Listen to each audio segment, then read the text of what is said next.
Welcome to Not Milk Never Milk. Subscribe if you're lactose intolerant.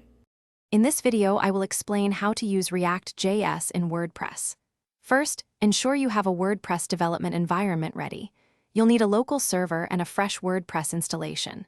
Next, create a dedicated custom plugin or theme where your React application will reside. This keeps your code organized and maintainable.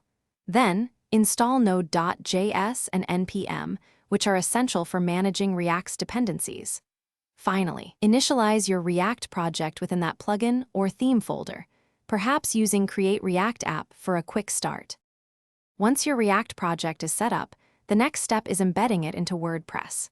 You'll need to enqueue your compiled React application's CSS and JavaScript files using WordPress's WP-enqueue script and WP-enqueue style functions. This ensures they load correctly. Then, create a specific HTML element, like a div with a unique ID, within your WordPress template or plugin output. This element will serve as the mount point where React will render its components using React DOM. Render. Interacting with WordPress data is crucial for dynamic React applications. Leverage the WordPress REST API to seamlessly fetch and send information between your React frontend and the WordPress backend. For unique data needs, consider creating custom REST API endpoints within WordPress.